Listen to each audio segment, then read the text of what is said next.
ने जारी मुलाकात, जिनका नाम राम प्रकाश यादव है। बीच में आप देख रहे हैं महज 22 साल की उम्र, नौजवान, अनमैरिड पर्सनालिटी, और आज बेलेनो कार मेंटेन कर रहे हैं। इनकी ये प्यारी सी टीम है जो इस वक्त मौजूद है मऊ की धरती पे। आपको मैं पहले दिखाना चाहूंगा, उसके बाद बातचीत करूंगा। नेटवर्क मार्केटिंग क्या है सच्चाई। सर बहुत बहुत नमस्कार। नमस्कार सर, नमस्कार। 22 साल की आपकी उम्र, फंसने फंसाने की दुनिया से वास्ता रखते हैं, जिसका नाम नेटवर्क मार्केटिंग है, जिसका नाम डायरेक्ट सेलिंग है। और 22 साल की उम्र में आपके पीछे एक प्यारी सी दुल्हनिया खड़ी है जिसका नाम है बेलेनो। सर दिखाना चाहेंगे? जी सर, बिल्कुल। ये है कार। सबसे पहले आप कार देखो और नंबर प्लेट देखो। वाहन ऐप पे जाना, चेकआउट करना, बताने की जरूरत नहीं किसकी कार है, आप खुद समझदार हो। सर अब आपसे जानना चाहूंगा, सर कैसा रहा सफर आपका नेटवर्क मार्केटिंग का?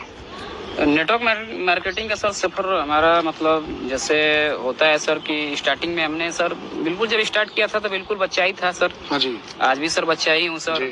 लोगों के पास जाता था प्लान दिखाने के लिए, तो लोग बोलते थे कि जिस तरीके का आप काम कर रहे हैं इस तरीके का हमने काम करके छोड़ दिया है। हाँ जी। हमारे ताऊ ने की थी, हमारे इसने किया था, ये फेल हो गए, वो फेल हो गए, ये कंपनी भाग गई, वो भाग गई, दुनिया भर का नाटकबाजी बतियाते थे सर। हाँ जी। तो मुझे लगा यार ये सब मतलब मैं तो आया था अपनी जिंदगी बदलने, ये लोग बोल रहे थे कि तुम क्या अपनी जिंदगी बदलोगे, तुम यहाँ से 1000 रुपया कमा लेना तो हमसे आकर बात करना है, यहाँ से जिस दिन 10,000 कमा लेना हमसे आकर बात करना है। ऐसा बोलते थे? ऐसे लोग बोलते थे। अच्छा, ये बात आपसे बोलते रहेंगे, ये भाई लोग से थोड़ी बोलते रहेंगे, आप लोग से थोड़ी ये बात बोलते? जी नहीं सर, बिल्कुल नहीं सर। आप लोग से ऐसा नहीं बोलते रहेंगे ना? जी सर, बोलते बहुत सारे लोग सर बोलते हैं ऐसा। मार्केटिंग का सर ये इंडस्ट्री ऐसा है कि किसी के पास हम जाते हैं क्योंकि सर सबसे बड़ी रीजन ये होता है कि नेटवर्क मार्केटिंग ऐसी इंडस्ट्री है कि आज तक हमारे अगल बगल कोई ऐसा व्यक्ति नहीं जो आज तक सक्सेसफुल हुआ है। ना कोई हमारे अंकल, हर कोई फेलियर ही दिखा है, हर कोई फेलियर ही दिखा है। और आज तक जो भी मतलब यहाँ पे टाइम दिया है तो 2 महीने 4 महीने करके छोड़ दिया है, या फिर उसकी कोई कंपनी भाग गई है, या फिर उसके कोई पे आउट या फिर इनकम प्रोडक्ट अच्छे नहीं रहे हैं। इस वजह से बहुत सारे लोग जो है इस चीज के प्रति निगेटिव है। अच्छा, बिजनेस आपने जब शुरू किया होगा तो आपने रिजेक्शन थोड़ी झेला होगा? आते ही आपने ऐसी कोई बात नहीं है सर। मैं आपको बता देना चाहता हूँ कि मेरे सामने भी रिजेक्शन आया है, और इतना रिजेक्शन आया है कि अभी मेरे जैसे व्यक्ति हैं कि सर जैसा बताया है कि मतलब सहन शक्ति होना चाहिए उसके अंदर, टिकना पड़ेगा इस बिजनेस में।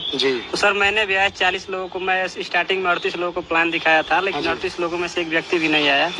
लेकिन बहुत दुख हुआ, लेकिन फिर भी मैं लगातार करता रहा। शिकायत नहीं करते थे सर से कि सर से तो बहुत मतलब बातें होती थी कि सर लग रहा है कि कुछ होने वाला नहीं है सर, लेकिन सर ने बस बोला कि पहुंचे, विश्वास करिए, लगे रहिए, सब कुछ होगा, बस विश्वास देने का नतीजा सर। आज सर के साथ ये सब चीजें हुआ तो यकीन जीवन आज बदल रहा है, बदलेगा सर, बहुत जल्दी बदलेगा। और रिजेक्शन क्या जरूरी है सर कि नेटवर्क मार्केटिंग में कोई भी व्यक्ति आएगा तो रिजेक्शन उसको झेलना पड़ेगा? बिल्कुल सर, नेटवर्क मार्केटिंग में नहीं बोलता हूँ मैं तो बोलता हूँ कि हर एक प्रोफेशन में सर रिजेक्शन जरूरी है, चाहे वो बैंक हो, रेलवे है, यूपीएससी है, या कोई भी मतलब गवर्नमेंट जॉब है या प्राइवेट है या कुछ भी है।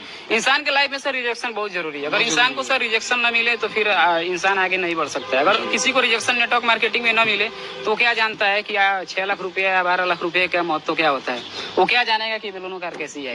ठीक है सर, तो रिजेक्शन बहुत जरूरी है सर लाइफ में, क्योंकि विदाउट रिजेक्शन का एक इंसान कभी लाइफ में सक्सेस। अच्छा, तो रिजेक्शन तो बहुत ठीक है मिलता है, लेकिन आपको कोई ऐसा भी रिजेक्शन मिला जो खतरनाक रहा हो? बिल्कुल सर, बहुत खतरनाक, कभी इतना खतरनाक था सर कि मतलब मैं मैं बताऊं सर कि मैं तो पूरा बिल्कुल तरीके से मतलब हिल गया सर। मतलब मुझे लगा कि यार मतलब मैं सच में मतलब कहीं तो नहीं फंस गया हूँ। एक व्यक्ति तो एक भाई साहब तो मतलब ऐसे थे कि उन्होंने सर स्टाम्प की बात कर दी, तो मुझे तो लगा कि सिर्फ बात कर रहे हैं, लेकिन उन्होंने बोला कि नहीं आप स्टाम्प पेपर लाइए, मैं लिख कर दूंगा। तो मैं तो सर उस टाइम बिल्कुल हिल गया था। तो काफी जिद्दी व्यक्ति थे सर, तो उनसे भी जिद्दी मैं निकल गया। मैं बोला कि आप स्टाम्प मांग रहे हैं, मैं बिल्कुल लेकर आ जाऊंगा। और मैंने सर, मैं भी जिद्दी जागता इंसान, बिल्कुल स्टाम्प लेकर उनके घर पे पहुंच गया। स्टाम्प आप लेकर के घर पहुंच गए? बिल्कुल सर, घर पहुंच गया। एक बार मैं चाहूंगा, एक बार देखो ये स्टाम्प है, ये चैलेंज आपको किसी ने किया था? जी सर, क्या चैलेंज किया? ये चैलेंज उन्होंने किया था। मेरा सर फर्स्ट इनकम आई थी 2500 रुपए की। हाँ जी। तो जैसा कि सर लोगों को पहले तो लोग बोलते थे कि जिस दिन 1000 रुपया कमा लेना उस दिन आना, उस दिन बात करेंगे। तो मैंने तो 2500 सर इनकम कर लिया। तो मैं बोला कि अब चलते हैं, थोड़ा भैया से बात करते हैं भाई, हो सकता है कि मतलब हमारे साथ जुड़ जाए, बिजनेस में थोड़ा सा अच्छा ग्रोथ होगा।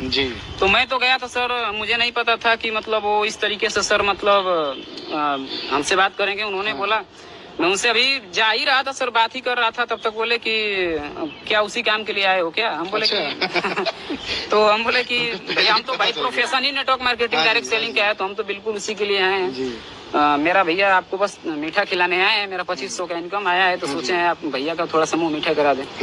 तो इस तरीके से सर बातें होने लगी, काफी डिस्कशन हुआ। लास्ट में मतलब स्टाम्प की बात आ गई सर। काफी दर्द लिख हुआ। दिया उन्होंने स्टाम्प पे? बिल्कुल सर, लिख दिया। और मैं तो एक समय के लिए सर हिल गया। मुझे लगा कि यार लग रहा है कि सच में 2500 आएगा क्या, हाँ। इससे ज्यादा नहीं आ पाएगा क्या। हाँ। क्योंकि मतलब अब सर स्टाम्प की सिर्फ बात होती है तो बात अलग है सर, लिख करके देने की बात है तो सर कोई भी हिल सकता है। और सर नन्ही सी उम्र है सर, इस उम्र में तो सर कोई भी हिला सकता है किसी को। लेकिन सर मैं हिला नहीं सर। आपसे जानना चाहूंगा 2500 के बाद आपकी कोई चेकबुक बनी या नहीं बनी? अब सर 2500 की मैं क्या बताऊं सर, अभी पिछले मंथ की जो मेरी इनकम थी सर 1,55,000 रुपए थी। ये बात फिर से एक बार बोल दीजिए कि 1,55,000 सर मेरे पिछले मंथ की। सुना